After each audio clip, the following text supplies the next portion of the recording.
Hello, അപ്പോൾ ഇത് കുറേ നാൾക്ക് ശേഷം വന്നൊക്കെയാണ്. അപ്പം ഞങ്ങളിതേ മൂന്നും കൂടെ മസാല ദോശ നെയ്റോസ്റ്റൊക്കെ കഴിക്കണം എന്ന് പറഞ്ഞ് പോകുന്നതാണ്. സമയം ഒരു സന്ധ്യ 6:30 ഉണ്ട്. പിന്നെ അപ്പോഴാണ് ഭ്രാന്ത് തോന്നിയത്. അപ്പോൾ അതുകൊണ്ട് കാണുന്ന ഹോട്ടൽ സദ്യ അവിടോട്ടാണ് വരുന്നത്. ഒത്തിരി നാളായിട്ട് ഞാൻ അവിടെ വന്നിട്ട് മസാല ദോശ കാര്യങ്ങളൊക്കെ കഴിച്ചിട്ട്.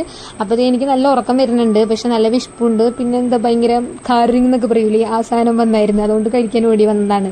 അപ്പോൾ ഞാൻ നെയ്റോസ്റ്റാണ് പറഞ്ഞത്. അതുകൊണ്ട് ആ ഗ്ലാസ്സിൽ വെള്ളം പറഞ്ഞുകൊണ്ടിരിക്കുന്ന ആളാണ് ഞങ്ങൾക്ക് കൂടുതൽ മോട്ടിവേഷൻ തന്നത്. അപ്പോൾ ഞങ്ങൾ രണ്ടുപേരും കൂടിയിട്ട് അവിടെ ഇരിക്കുവാണ്. ഒരുത്തിയോട് എന്താണ് നമ്മളിങ്ങനെ സാധനങ്ങളൊക്കെ റിവ്യൂ പറയാൻ പറയൂലേ, അത് പറയാൻ വന്നപ്പോൾ ഓവർ ആക്ടിങ് ആണ് കാണുന്നത്. പിന്നെ ഞാൻ നെയ്റോസ്റ്റ് ഓർഡർ ചെയ്തപ്പോൾ മല കണക്കിനൊരു സാധനമാണ് വന്നത്. അപ്പോൾ അതൊക്കെ ഞാനിങ്ങനെ കഴിച്ചുകൊണ്ടിരിക്കുകയാണ്. അവിടുത്തെ ചമ്മന്തി സാമ്പാറൊക്കെ അടിപൊളിയായിരുന്നു കേട്ടോ. ഇതിപ്പോൾ എന്താണെന്ന് വെച്ച് കഴിഞ്ഞാൽ മുന്നേ കുറേ സാധനങ്ങളൊക്കെ തിന്നിട്ടുണ്ട്. അപ്പോൾ ഇത് ഫുള്ള് തീർക്കാനുള്ള വയറില്ല, അതുകൊണ്ടാണ് ആ കാണുന്നത്. അങ്ങനെ ഞങ്ങൾ കഴിച്ച് തിരിച്ച് ബസ്സിൽ വന്നുകൊണ്ടിരിക്കുകയാണ്. അങ്ങനെ സംതൃപ്തി അടഞ്ഞ് സായി വെച്ച്